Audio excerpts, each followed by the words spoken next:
हम परमेश्वर के वचन में जाएं। और मैं आपसे अभी स्ट्रिक्टली कहना चाहती हूँ कि वचन के बीच में कोई भी ना चले फिरे।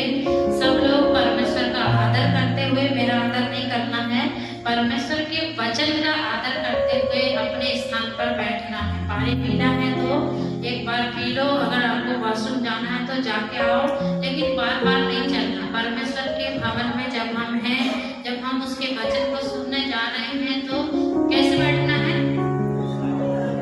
भय के साथ बैठना है, क्योंकि वचन ही परमेश्वर है। हालेलुया। कितने लोग जानते हैं कि वचन ही परमेश्वर है? वचन ही हमारा यीशु मसीह है। यूहन्ना 1:14 में लिखा है, वचन देहधारी हुआ। क्या किया? अर्थात वचन जो था मरियम के गर्भ में आ गया, और मरियम के गर्भ में आकर एक देह को क्या किया? धारण किया, और क्या बन गया? एक शरीर बन गया, और हमारे बीच में उसने डेरा किया, और हमने उसकी ऐसी महिमा देखी जैसे पिता की एक लौते की। यूहन्ना 1:14। अब अपने बाइबल में निशान लगाना, पढ़ना उसको। लिखा है, वचन क्या हुआ? देहधारी हुआ। वचन क्या हुआ? देहधारी हुआ, अर्थात शरीर को धारण किया। तो वचन ही प्रभु यीशु मसीह है।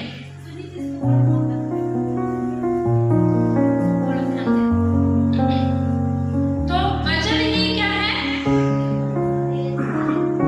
प्रभु है। इसलिए वचन का क्या करना है? आदर करना है। वचन का क्या करना है?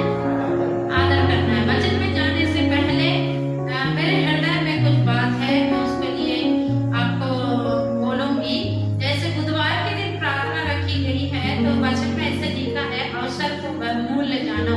तो जब हमको अवसर मिला है, मौका मिला है, तो ज्यादा से ज्यादा लोग आकर के संगति करना। कितने लोग हैं जो पवित्र आत्मा पाने की बाट जो रहे हैं? यदि आपने बपतिस्मा लिया है और आप पवित्र आत्मा पाना चाहते हैं, तो आपको ज्यादा से ज्यादा संगति करना पड़ेगा। क्या करना पड़ेगा? वचन में लिखा है, पवित्र आत्मा जब 120 लोगों पर उतरा था, तो वे लोग कितने दिन से प्रार्थना कर रहे थे? कितने दिन से प्रार्थना कर रहे थे?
और 10वें दिन वो उन पर उतर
पैसा खर्च करने से हमको घटी नहीं हो जाएगी।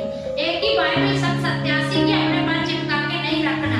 बाइबल बदल सकते हैं, हाँ उस बाइबल को फेंकना नहीं, उसको संभाल कर रखना, लेकिन बाइबल में निशान लगाना ताकि जब आप कुछ ढूंढे तो आपको आसानी से मिल जाए। तो हम अभी वचन पढ़ेंगे, पहला कुरिन्थियों 6 अध्याय और 7 से लेकर 11 वचन तक पढ़ेंगे। माइक में पढ़ेंगे जोर से। जिसके पास बाइबल नहीं है, जिसको पढ़ना नहीं आता, आंख बंद करके पूरा कानों को खोल करके वचन को सुनना। परंतु सचमुच तुम में बड़ा दोष तो यह है कि आपस में मुकदमा करते हो, अन्याय क्यों नहीं सहते, अपनी हानि क्यों नहीं सहते, परंतु तुम तो स्वयं अन्याय करते और हानि पहुंचाते हो। और वह भी भाइयों को, क्या तुम नहीं जानते कि अन्यायी लोग परमेश्वर के राज्य के वारिस ना होंगे। धोखा न खाओ और ना वेश्यागामी, ना मूर्ति पूजक, ना परस्त्रीगामी, ना लुच्चे, ना पुरुषगामी, ना चोर, ना लोभी, ना पियक्कड़, ना गाली देने वाले, ना अंधेर करने वाले परमेश्वर के राज्य के वारिस होंगे। और तुम में से कितने ऐसे ही थे, परंतु प्रभु यीशु मसीह के नाम से और हमारे परमेश्वर के आत्मा से धोए गए और पवित्र हुए और धर्मी ठहरे। Hallelujah, hallelujah. प्रभु के वचन को महिमा मिले। प्रभु का वचन कैसे साफ साफ और स्पष्ट रीति से लिखा है कि तुम एक दूसरे पर अन्याय नहीं करना, अन्याय सह लेना और अन्याय नहीं करना, एक दूसरे और भाइयों के साथ नहीं करना। हाँ? आपस में भाइयों के साथ, एक आपका विश्वासी भाई है, आपकी विश्वासी बहन है बोलकर सह लेना। क्या करना? उसको सह लेना। धन्यवाद। पौलुस ऐसे बोलते हैं कि तुम हानि क्यों नहीं सहते, तुम क्यों आपस में लड़ते हो, तुम क्यों अन्याय करते हो। तो कोई तुम पर करे, कोई बात नहीं। क्या सिखाना वचन? कोई तुम पर अन्याय करे तो कोई बात नहीं, पर तुम क्यों करते, भाइयों पर क्यों करते। इसलिए कलीसिया को सहना और कलीसिया से प्रेम करना। क्या करना? कलीसिया से प्रेम करना, अपने आसपास वालों से प्रेम करना। जब जो चीज आपको दिखती है उनको बताना, उनको समझाना, है ना। अधिकार नहीं जताना, डांट नहीं लगाना, डांट लगाने का अधिकार आपके पास नहीं। आप प्रेम से उनको क्या करना? समझाना। क्या करना? प्रेम से समझाना, उनको बताना, लेकिन डांटना नहीं। डांटने का काम किसका? पास्टर का। वचन में लिखा है समय और असमय उनको क्या कर? डांट और समझा और उलाम न दे, इस प्रकार उनको परमेश्वर का वचन सिखा। तो डांटने का काम हमारा है, आपका नहीं है ना। जो डांट को प्रीति करते हैं उनके लिए लाभ होता है, जो डांट से बैर रखते हुए नाश हो जाते हैं। Hallelujah, hallelujah. तो ये वचन साफ साफ बता रहा है किस किस प्रकार के लोग परमेश्वर के राज्य के वारिस नहीं होंगे। परमेश्वर ये कलीसिया से बात करता है, बाहर वालों से नहीं। परमेश्वर के लिए सिर्फ दो व्यक्ति हैं, एक विश्वासी और एक अविश्वासी। ना तो कोई मोटा, ना तो कोई काला, ना तो कोई दुबला, ना तो कोई पंडित, ना तो कोई नीची जाति के, ना कोई ऊंची जाति के, ना कोई महाराजा, ना कोई भिखारी। परमेश्वर ये सब चीज नहीं देखता। परमेश्वर एक ही चीज देखता, एक विश्वासी और एक अविश्वासी। आप हम कौन हैं? हम कौन हैं? हैं क्या?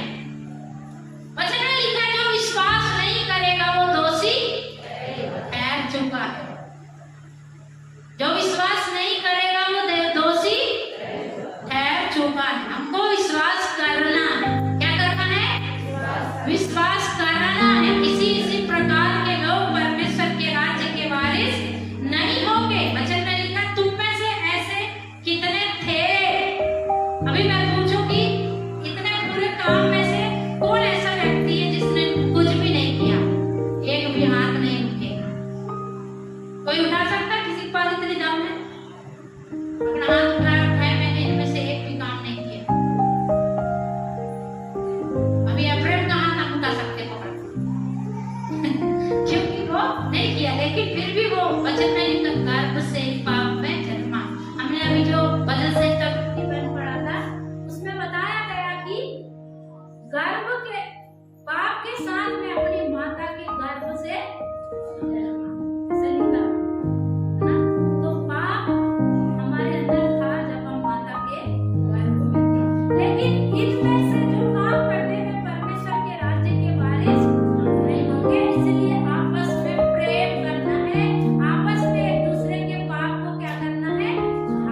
सबको दिखाएंगे बोल के। और डॉक्टर ने हमको ऐसे ही बताया कि इसको काटेंगे और इसको बॉम्बे भेजेंगे, फिर टेस्ट करेंगे, उसके बाद में सब लफड़ा था। अभी उनके पास पैसा भी नहीं था और मेरा बहुत दिन तक जी दुखता था, प्रभु आप भी उसको ठीक कर सकते हैं कि पैसा भी नहीं और हम दे कहाँ से, हमारे पास भी नहीं, हम कैसे मदद करेंगे। लेकिन मैंने उसके लिए प्रार्थना किया है और उसके सीने में भी हाथ रख के प्रार्थना किया है, मैंने अकेले में भी उसके लिए आंसू बहाकर प्रार्थना किया है। और मैंने जब वो गवाही सुनी तो मैं प्रभु का धन्यवाद करती हूँ कि प्रभु सचमुच में कितना अद्भुत है। मिलेगा तो आप तो हमारे साथ में हैं। आप जब आप सोच भी नहीं सकते कि वो कितनी बड़ी एक गवाही है। वो परमेश्वर ऐसे अद्भुत काम कर सकता है। दूसरी गवाही हमारे पास सोनम की है, वो अगर अपने बेटे को लेकर खड़ी होगी तो बहुत अच्छा होगा। उनका बेटा इतना गंभीर परिस्थिति में मैंने अपने हाथ में लिया था, मैंने आकर दवाई भी दी थी, बिल्कुल भी सांस नहीं थी। अभी उन्होंने भी बताया कि वो डॉक्टर ने बोला था इसकी कोई आशा नहीं है और उन्होंने छोड़ दिया था। मैं आपको बताती जब उसने ऑक्सीजन से निकाला तो पहले डॉक्टर ने बोला ऑक्सीजन वाली एम्बुलेंस लाओ, और जब ऑक्सीजन वाली एम्बुलेंस लाई गई तो डॉक्टर ने एम्बुलेंस वाले को अंदर बुला के बोला एम्बुलेंस लेके आओ। हमारे सामने भी वो एम्बुलेंस नहीं, ऑक्सीजन सिलेंडर। तो उसने बोला वो नहीं निकलेगा, वो तो वहाँ फिक्स है, बड़ा है, मैं कैसे लाऊंगा। तो फिर उसने अंदर ले गया, उन्हें क्या बातें की क्या नहीं, पर मैं ये जानती हूँ सोचा होगा कोई आशा वाशा है नहीं, तो इसीलिए थोड़ी देर बाद उसने बोला ठीक है ऐसे ही ले जाओ, और उसने ऐसे ही लपेट के दे दिया और दौड़ के वहाँ अंदर लाके हम एम्बुलेंस में लेके बैठे। और मेरी आंखों को विश्वास नहीं था कि ये लड़का बचेगा, लेकिन जब मैंने उसको अपने हाथ में ली थी मैंने कहा इसका नाम सिमोन है और परमेश्वर ये तेरे राज्य के लिए बच जाएगा। मैं विश्वास करती हूँ। मेरी आंख बिल्कुल भी विश्वास नहीं कर रही थी, लेकिन मैंने अपने मुंह से कहा था कि जब हमारी आंख विश्वास नहीं करती तो मुंह को उसके साथ कनेक्ट मत करो, उसके साथ उसका क्या करो, ब्रेक करो। जैसा आंख देख रही वैसा मुंह से मत बोलो। कैसे बोलो? विश्वास से बोलो, परमेश्वर के वचन से बोलो। कैसे बोलो? विश्वास से बोलो, परमेश्वर के वचन से बोलो। परमेश्वर जीवन देने वाला, मृत्यु देने वाला, क्या देने वाला है? जीवन देने वाला, मृत्यु देने वाला।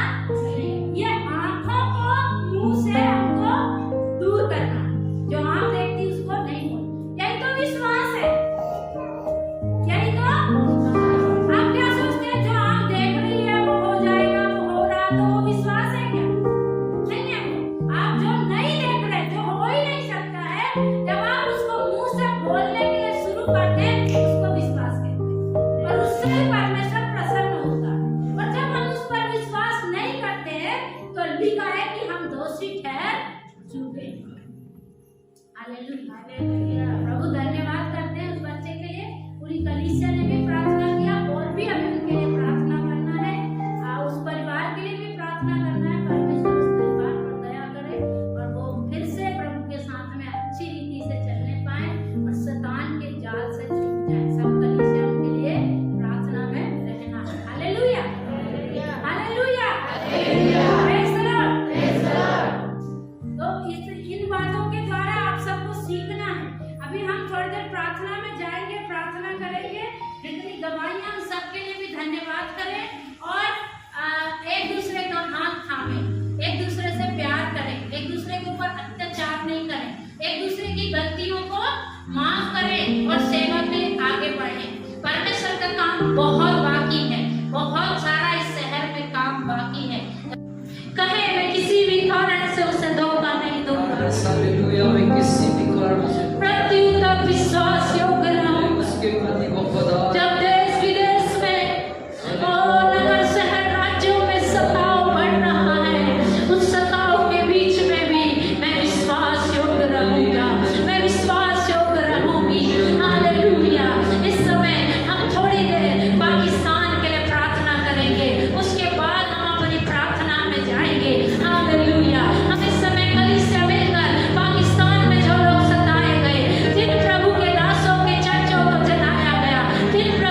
में धन्यवाद करते हैं लॉर्ड, हालेलुया। धन्यवाद करते हैं फादर, हालेलुया हालेलुया। आपकी दया पिता उस देश पर होने के लिए प्रार्थना करते हैं लॉर्ड, हालेलुया। वो देश पिता याद रखने के लिए हम प्रार्थना करते हैं। मैं विश्वास योग्य रहूंगा। सब अंगीकार कर लें इस लाइन को और अपने हृदय में रखें। आप कभी भी बैकस्लाइड ना हो। हालेलुया। मैं रघुदाना बनूंगा, मैं विश्वास योग्य रहूंगा।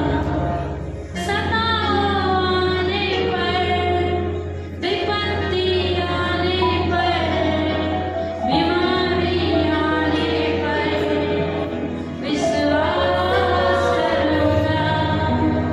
सताने पर, विपत्ति आने पर, बीमारी आने पर विश्वास करूंगा। मैं रघुदाना बनूंगा, मैं विश्वास योग्य रहूंगा। मैं रघुदाना बनूंगा, मैं विश्वास योग्य रहूंगा। मैं विश्वास योग्य रहूंगा। हमेशा को विश्वास योग्य बने रहने के लिए पवित्र आत्मा आप गवाही करिए। हालेलुया। जो आज पाया है, जो घोषणाएं की है परमेश्वर, जो वायदे तेरे साथ बांधे गए हैं प्रभु, खुदा उन लोगों को इसमें विश्वास योग्य रहने के लिए प्रार्थना करते हैं। ये झूठा आपका है प्रभु जी, ये कलीसिया आपकी है, ये लोग आपके हैं। और परमेश्वर यीशु राजा आपने कहा, मैं ऐसी कलीसिया बनाऊंगा जिस पर अधलोक के फाटक प्रबल न होंगे। मेरे परमेश्वर हम प्रार्थना करते हैं प्रभु इस सुंदर समय के लिए। खुदा आपने अद्भुत रीति से आज की सेवकाई करने के लिए पवित्र आत्मा की अगुवाई किया, उसके लिए धन्यवाद करते हैं। सारी महिमा मेरे परमेश्वर यीशु राजा पवित्र आत्मा आपको मिलने पाए। हालेलुया। ये हमारे बल से नहीं हुआ, हमारे ज्ञान हमारी बुद्धि से नहीं हुआ, मेरे परमेश्वर आपके पवित्र आत्मा के द्वारा हुआ। इस झुंड को आपके हाथों में देते हैं परमेश्वर, इस झुंड को आपके पवित्र लोक में छुपाते हैं परमेश्वर। ये झुंड आपका है प्रभु, ये लोग आपके हैं, ये बेटे बेटियां आपके हैं परमेश्वर। खुदा इन लोगों के ऊपर दया कर प्रभु, तू इन्हें भेज परमेश्वर। खुदावंद हालेलुया। इनके पाँव खुदावंद तूने सुंदर बनाया है, इनके मुख को आपने पवित्र किया है परमेश्वर। इन्हें तू भेज परमेश्वर, इन्हें तू भेज परमेश्वर। हमारी प्रार्थना है परमेश्वर, इन्हें दानवर दानों से भर दे, दानवर दानों से भर दे। गैर भाषा दे परमेश्वर, गैर भाषा दे परमेश्वर, ताकि आने वाले समय में खुदावंद जब पूरी कलीसिया गैर भाषा में प्रार्थना करे। हालेलुया। प्यारे प्रभु अद्भुत कामों को हम देखने पाए खुदा। हालेलुया। प्रभु तू सहायता इन्हें पवित्र रहने के लिए प्रार्थना करते हैं, इन्हें पवित्र रहने के लिए प्रार्थना करते हैं। प्यारे प्रभु जी जितने बीमारी की हालत में हैं, प्यारे प्रभु जी आज उन्हें आपने हालेलुया अच्छी रीति से छुड़ा लिया है प्रभु। ऐसा